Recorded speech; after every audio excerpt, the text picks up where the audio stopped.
The bus shuddered as it traveled down the winding country road, an eclectic group of passengers swaying with each bump. The day was humid, the sun pressing down mercilessly through the windows. Some passengers tried to keep their minds occupied by flipping through magazines, dozing off, or scrolling through their phones, while others gazed outside at rolling fields and arched bridges. In the front seat, an older woman clutched her purse tightly, occasionally peeking over at the driver with concern. A few rows behind her, a restless teenage boy tapped his foot on the floor, earphones blaring music. Nearby, a middle-aged man asked for updates on the bus's arrival time, glancing at his watch as if it were the only thing tethering him to his plans. Suddenly, there was a distinct rumble beneath the bus. It groaned, then lurched to a stop on a patch of gravel near a tall oak tree. The engine spat out a tired cough, and they all felt the jolt as the driver eased the vehicle onto the shoulder. A faint hiss seeped through the cabin, as though the bus itself were complaining. "What happened?" the older woman in front asked nervously, hugging her purse tighter. Her voice carried across the otherwise hushed bus. The driver, a mustached man in his 50s with a well-worn cap, cleared his throat. "Folks, sorry for the inconvenience," he said, standing to face the passengers. "It appears our engine's overheated, and I'm afraid we're not going anywhere until I get this looked at. I'll radio the company for a repair crew to come out." He grabbed the microphone near his seat and tried calling dispatch. After a few attempts, he sighed, placing the microphone gently on its hook. "Cell service is spotty here," he explained. "I'll keep trying, but until I can get through, we're stuck. I appreciate your patience." Displeased murmurs floated through the bus as everyone realized they might be stranded for a while. Some, like the anxious man with the watch, exhaled in frustration. Others computer-typed frantic messages on their phones, discovering soon enough that their signals, too, were unreliable. The teenage boy turned his music off momentarily, trying to see if he could catch a better signal. A young woman in professional attire sighed and set her phone down, brushing a lock of hair behind her ear. No one said much more, or so it seemed at first. Each traveler retreated further into their seat, wrestling with unspoken frustration or discreet fears about what they were missing. Minutes stretched into half an hour, with only the hiss of the bus engine and occasional squeaks as the driver attempted to solve the problem. Then, in a motion that seemed both daring and oddly natural, a man in his early 30s stood up in the aisle. He cleared his throat, capturing some attention. "Hi, everyone. My name's Daniel. It seems we might be here for a while, and I figure that since we're stranded together, we might as well talk. I don't mean to intrude, but, well, it's a hot day, and the mood in here is pretty tense." A few pairs of eyes flicked toward him. The older woman seemed wary, but somehow his easygoing demeanor helped soften the anxious grip on her purse. The teenage boy shut off his music entirely and pulled out his earphones, eyeing Daniel with mild curiosity. Before Daniel could continue, a woman in the second row stood, smoothing her flowery blouse. "I'm Linda," she offered quietly. There was a note of shyness in her voice. "I think Daniel is right. We're all in this together. Maybe it helped to share a bit about ourselves." A restless hush settled in. The driver, having popped the hood, poked his head back inside the cabin. "I'm going out to see if I can get a connection. If you need me, I'll be just up the road," he announced, then hopped out. The door hissed shut behind him, leaving the group alone. Daniel offered a gentle smile. "Awesome. Linda, was it? Thanks for volunteering. I'd love to hear more." He gestured for her to continue, taking a seat on the armrest of his chair so people could see him more easily. She glanced around, uncertain if she should really proceed. But something about the moment spurred her on. "Well, I'm from a small town up north. I've spent most of my life in this region, but I decided about 6 months ago that I needed to try something new. I put in for a transfer at my company." She paused, one hand tightening slightly on the back of her seat. "I'll be honest, it's been really rough. I gave up my apartment, put my things in storage, so if I don't show up for my new job by tomorrow, I might lose it." Linda let out a tiny shaky laugh. "I guess I'm worried I've made the biggest mistake by leaving home." A tall gentleman in an impeccably pressed suit raised an eyebrow. He looked like the consummate businessman, from shiny shoes to a stern gaze. He stepped into the aisle, a bit stiffly. I'm sorry to hear you're under so much pressure, he said, nodding sympathetically. I'm Martin. I know how it feels to relocate and start over. His voice carried a certain authority.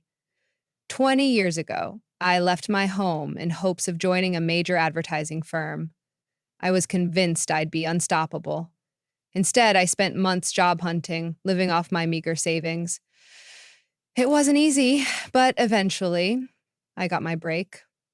Linda, sometimes you have to take a leap of faith. That leap can go wrong, but it can also lead you somewhere incredible. His expression softened. Well, I wish you luck, we all do. A few subdued laughs and nods followed.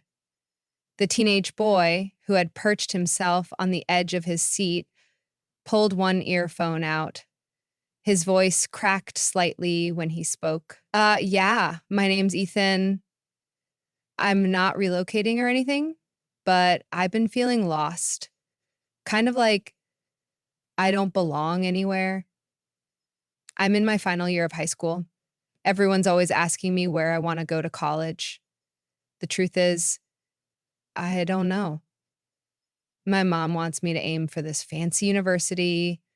My dad says I need to be practical, but I'm scared I'll never figure out who I'm supposed to be. He shrugged and shoved his earbuds in his pocket. Daniel looked at the boy with compassion. I remember that feeling well. Sometimes exploring a bunch of different things helps. Maybe you'll discover something you love that you never considered before.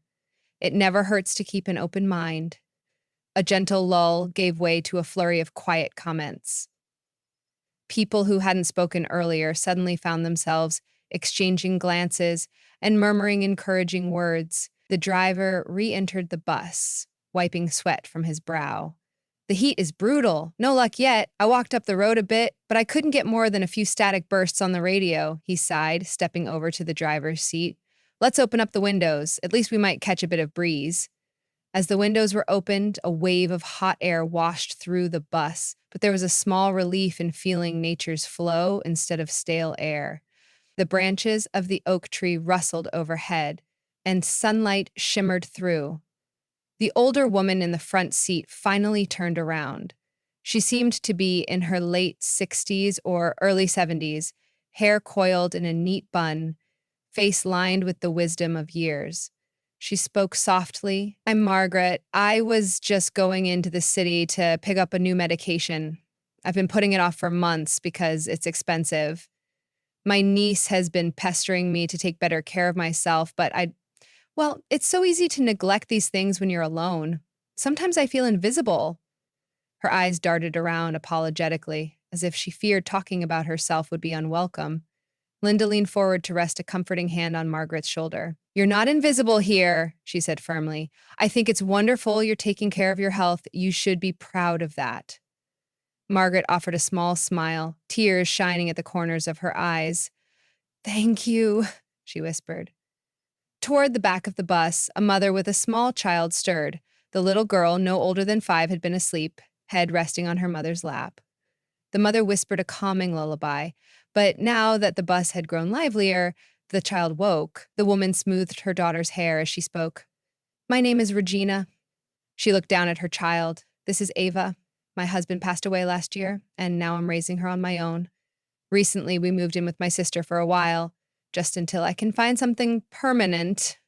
A roiling sadness flickered in her eyes before she forced a reassuring smile. Sometimes everything feels overwhelming, but I've learned that I'm stronger than I thought. I guess that's why I boarded this bus. To go to a job interview in the city, I'm hoping it'll be the start of a new chapter for us. At the mention of heartbreak and resilience, the bus grew silent. Then Ethan cleared his throat. That's brave, he said, speaking with a quiet empathy. Never mind. I think that's really awesome, he finished, uncharacteristically. Regina's gaze softened. Thank you. I appreciate that. The stories continued in hushed, honest intervals, with people revealing bits about themselves that might have remained hidden if not for this extraordinary, uncomfortable circumstance. A shift had undeniably taken place. Once silent strangers were listening to each other with rapt attention. Worry lines on foreheads softened into expressions of concern and empathy. Eventually, soft sobs emanated from a young woman halfway back. She was slumped against the window, arms crossed, eyes clouded with tears. Her hair was meticulously styled, and she wore a crisp business blazer, yet her posture conveyed defeat. Daniel approached slowly, kneeling by her seat. "Would you like to share? It might help." She breathed shakily, wiping away tears. "I'm Jade," she managed. "I've been chasing a promotion for months, years really. I've sacrificed a lot. Friends, relationships, all to climb the corporate ladder. It's not that I regret my ambition, but I never realized how often I push people away. I don't want to be the one left behind, but now," she paused to catch her breath, "I'm not sure what I'll have left if I end up alone." When I heard the bus was delayed, I instantly panicked about missing my meeting. But maybe this forced delay is telling me something. A half-hearted laugh escaped her lips. If I miss out on this promotion, maybe I can align my life a little differently. She looked around, cheeks flushing. "I'm sorry if I sound dramatic. I guess I just, there's so much pressure to succeed. Until today, I'd never really paused to ask for help or listen to other people's stories." Margaret moved closer, resting a gentle hand on Jade's knee. "We've all been there, different people, different reasons, but sometimes your heart is crying out for a little rest and reflection. It's okay to slow down." A new calm settled over the bus. In a single afternoon, countless personal narratives were unfolding, stories of frustration, shame, hope, resilience, and desire to be heard. Even Martin, who initially presented a disciplined front, softened. He offered Jade his business card. "If you decide you still want to stay in marketing or even pivot to something else, contact me. I can't promise you a job, but I can offer some guidance. You're clearly dedicated and bright. That doesn't go unnoticed." Jade accepted it with trembling fingers, her eyes wet with gratitude. As time ticked further on, the driver tried once more to call dispatch, stepping off the bus to find some vantage point. Beneath the tree, high grasses danced in a warm breeze. A distant chorus of cicadas serenaded the afternoon. Wendy, a college student who'd been silent until now, asked if anyone had snacks. She rummaged in her backpack and pulled out a small bag of chips and a slightly squished sandwich. A few others dug through their bags, producing granola bars and half-eaten candy bars. "We might as well share what we've got," Wendy said. She handed over a portion of her sandwich to Margaret, who accepted it with a grateful nod. Daniel offered a protein bar to Ethan. Soon, a small spread of snacks was laid out on an empty seat, everyone's meager travel rations pooling together like a communal feast. "Who would have thought a broken-down bus could turn into such a gathering?" Linda remarked, half laughing as she split a chocolate bar into small pieces for Ava. The little girl squealed happily and popped one in her mouth. Regina tucked a blanket more securely around her daughter, then looked around with warmth in her eyes. "You're all so generous. It's nice to feel less alone." Outside, the driver waved his arms. "It's working," he yelled, voice carrying through the open windows. 10 sets of eyes turned and they watched him speak into the radio, presumably reaching the company at last. He concluded the call, then rushed back into the bus, panting lightly. "Okay, I got through," he said. "I can send a replacement bus right away, but there's a towing company headed this way. They'll see if they can fix the problem on site. If not, they'll tow us into the next town and we'll get you all connected to your destinations." A wave of elation and relief rippled across the passengers, followed by uncertain laughter. The teenage boy, Ethan, braced himself. "So, how long do you think until help arrives?" he asked. "That's the trick," the driver replied, pulling off his cap to wipe his brow. "They said it could be another hour or two, maybe more, depending on how fast they nudge through traffic. So, folks, settle in." Gusts of wind rattled the leaves overhead. Despite the trouble, the bus had become a haven of shared empathy, where anecdotes and revelations bubbled to the surface. Daniel fueled the conversation once again. "While we wait, maybe we can pass the time in a positive way. Anyone have any suggestions? We could keep telling stories, or maybe try some small games. Anything to help keep our minds off the stressful part of all this." Martin half smiled. I used to do improv exercises during corporate retreats. They always got people out of their comfort zones. Wendy perked up. Yes, and statements, right? Might be fun. She turned to Jade and Linda. You two want to give it a try? Jade wiped her cheeks, a spark of amusement lighting her face. Sure, I'm game, she said, swallowing the last crumbs of her shared snack. Linda nodded. I'm not sure I'm any good, but it sounds like a welcome distraction. Martin explained the basics of how to encourage each other in improv, building on statements, playing off others' ideas, never shutting down possibility. Soon they launched into a silly scenario about opening a bakery in the middle of the desert. Linda jumped in with an absurd plan to generate ice from cacti, while Jade invented mascots shaped like giant cookies. Margaret and Ethan giggled at their outlandish dialogue, while Ava clapped along, though she didn't fully understand what was happening, she just sensed the fun. Regina joined too, inserting lines for comedic effect, enjoying the sound of her daughter's laughter. Daniel chimed in now and then, but mostly observed with a satisfied grin, appreciating how drastically the group's mood had changed since the breakdown. Laughter echoed through the bus, drifting out the open windows onto the quiet stretch of road. Eventually, the improv game wound down, replaced by a gentle stillness. Exhausted from the excitement, Ava dozed in her mother's arms once more. Margaret gazed out the window as the late afternoon sun glowed across the fields. I never realized how comforting it is just to sit together, share stories, even be silly, without hurry or judgment, she mused softly. Daniel nodded in agreement.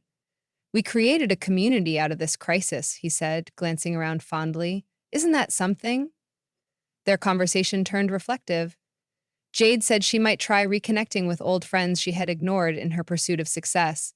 Linda confided that she felt less anxious about the new job. Hearing everyone's struggles reminded her she wasn't alone in facing uncertainty. Margaret promised to call her niece more often and share updates on her health, acknowledging how easy it was to slip into isolation. Martin talked about how he sometimes missed the spontaneity of simpler times, back when success wasn't his only priority. Ethan, who had been relatively quiet, leaned forward. All those future decisions that haunt me, maybe they aren't set in stone, he said. I can choose a path and change my mind if it doesn't feel right. Yes, Wendy encouraged. Don't get paralyzed by the fear of making a mistake.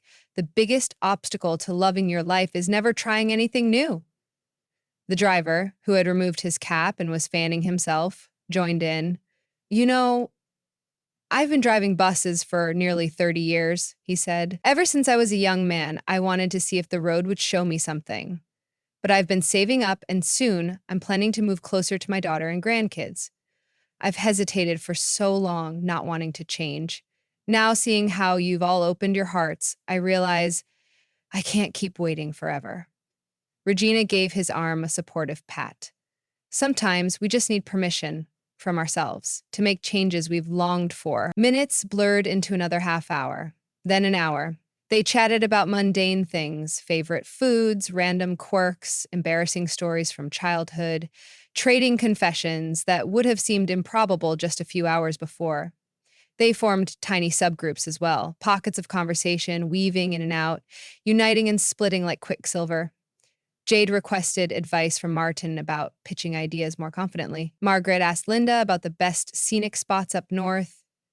Ethan peppered Daniel with questions about what to study in college or how to handle disappointed parents. Regina rummaged through an old travel magazine, daydreaming about future vacations she and Ava could take one day. Finally, a low growl of an engine announced the arrival of a tow truck.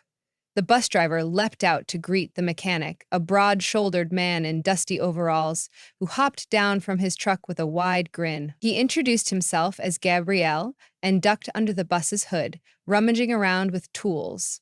The worn-out travelers peered through the windows, hearts pounding with anticipation. After several minutes, Gabrielle's face emerged from beneath the hood, smeared with oil but smiling. "You're in luck," he called to the driver. "This is fixable enough to get you to town. We'll need a new belt and some coolant, but I've got some supplies in my truck. Once we replace the belt and cool the engine down, you should be good to go, at least for a short trip." A collective cheer echoed through the bus, and even calm Margaret clapped her hands excitedly. The driver hopped down to help Gabriel with the repairs. The moment felt electric with relief. Linda's phone started making a tiny pinging noise, and she grinned. "I think I've got service now," she exclaimed, quickly tapping out a message to her new employer. Martin checked his phone too, and soon others were doing the same, reconnecting with the outside world. While the mechanic and driver worked in hushes of cordless drills and rattling tools, the passengers spoke in lowered voices, mindful of Ava's fitful nap. It was as though they didn't want to lose the magic that had formed in that broken bus. Jade offered to help Linda with her luggage once they arrived to ensure she made it to her new workplace on time. Ethan promised Margaret he'd help carry any bags she had as well, so she wouldn't have to strain her back. In quiet exchanges, contact information was given, though half of them weren't sure they'd ever actually meet again. But the intention alone felt profound, satisfying a collective desire to keep the bond from dissolving once everyone scattered. After a short while, Gabriel hollered that the repairs were complete. The driver climbed back into his seat, tested the ignition, and the engine sputtered to life, no longer coughing in protest. The bus vibrated with hope as everyone buckled up, the once lonely roadway no longer feeling quite so isolating. "All right, folks," the driver announced, adjusting his rearview mirror to see his unexpected community behind him. "We're rolling out. Next stop, the town of Fairgrove, about 20 miles up the road. From there, hopefully, you'll all find your connections or your destinations." A smattering of applause erupted, followed by laughter. The engine's vibrations hummed like a contented cat as they pulled out from beneath the old oak tree that had been their accidental refuge. The sun, now low in the sky, cast warm golden rays across the bus windows. In that soft light, each passenger took a moment to reflect on how drastically their perspectives had changed in just one afternoon. Daniel gazed around with a gentle smile, remembering how people had begun so tense and guarded. Now they radiated calm acceptance. He saw Jade wipe away a final tear of what looked like relief, Linda tapping quickly on her phone to confirm her new job's start time, Ethan closing his eyes briefly with a thoughtful expression, Margaret resting easy against the seat with her purse in her lap, Regina stroking Ava's hair as the child slept untroubled. Even the driver sat more relaxed, shoulders no longer locked with tension.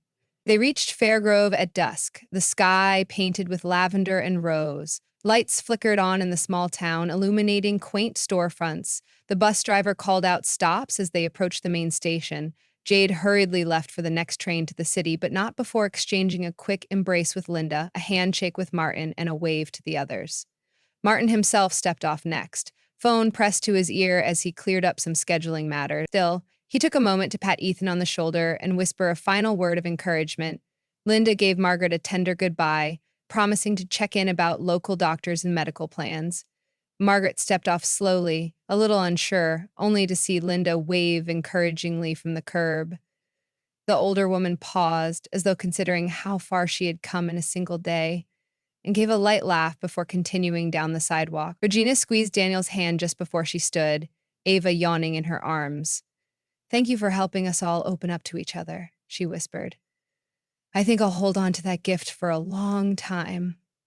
Then she walked off into the twilight, searching for somewhere to rest before her job interview. Ethan, the last passenger besides Daniel and Wendy, grabbed his backpack, slung it over his shoulder, and gave Daniel a parting grin. "I'll reach out," he said. "I've got your email, and if you're serious about wanting to help me figure out some college stuff, I'd appreciate it." Wendy, who had offered the first snacks, hopped off with a wave. Then it was just Daniel who remained for a moment, heading to the city for a family visit. He turned to the driver, pausing in the aisle. "Thank you. You were really calm through this whole thing," Daniel said. "You helped keep us safe. I'm grateful." The driver tipped his hat with a smile. "I just drive the bus," he said humbly. "But I guess I learned something too. People can surprise you, opening their hearts that way. It's a reminder there's always some good waiting around if you just let it in." Daniel nodded, stepping off into the crisp evening air. The bus door hissed shut behind him. He watched as it rolled away, leaving him on the sidewalk. A fleeting wave of nostalgia for what they had shared passed over him, but along with it came a quiet sense of power and hope. Strangers had revealed their deepest vulnerabilities and aspirations, bridging gaps in a matter of hours. Instead of stress defining the moment, empathy and honesty had flourished. Night fell gently, cars passing with glowing headlights, the streets of Fairgrove illuminated by lamps. People hurried about their business, unaware of the improbable bond formed just a few miles away on a deserted stretch of country road. Daniel smiled at the thought that any random person he passed might be carrying a powerful story, an entire life's worth of joy and sorrow within them, just waiting to be heard. Standing beneath a lamppost, Daniel pulled out his phone. Service was steady now, so he typed a message in a newly formed group chat. The group chat name read Bus Family, a whimsical label Jade had created moments before she rushed off. He typed, "Made it to Fairgrove safely. Hope everyone is doing okay. Keep in touch." Within moments, Linda responded, "Just checked into my new apartment. Wish me luck for tomorrow." Then Margaret sent a short note. "On my way to the pharmacy. Thank you all." Jade wrote, "Trying to rearrange my schedule, feeling lighter?" Martin posted a thumbs up emoji, and Ethan replied with an animated sticker of a cheering creature. Regina chimed in with, "Ava is asleep at my sister's place. Big day tomorrow." Wendy simply posted a smiling face. Daniel read each message with a swelling warmth in his chest, finishing with the driver's message. "Thanks all. On my way back home, but I'll remember this day. Stay well." Daniel looked up at the evening sky. He felt the same calm he had experienced in the broken bus, but now the world lay wide open before him. That single afternoon had shown them all the transformative power of understanding, the way empathy could shatter walls that people so often built around themselves. And if it could work between a handful of strangers stranded on a highway, he wondered, what else might it be capable of? The lampost's glow bathed the sidewalk in a soft halo. He started walking. Each step felt purposeful, buoyed by a renewed faith in the kindness of human connections. Maybe, in time, each of them would blend back into the bustle of everyday life. But this detour, this momentary pause in their separate journeys, had sparked unlikely friendships and heartfelt confidences. In that cramped, overheated bus, they had dared to set aside judgment and fear long enough to see one another as fellow travelers, vulnerable, hopeful, and braver than they realized. Daniel believed the world could be just a little bit brighter because they had chosen to open their hearts. And so he walked onward, determined to weave that fresh perspective into the rest of his life. The day's memories accompanied him like old friends, reminding him that sometimes the most unexpected detours can lead to the most meaningful connections, and that the power of understanding, once awakened, is a gift that never really ends.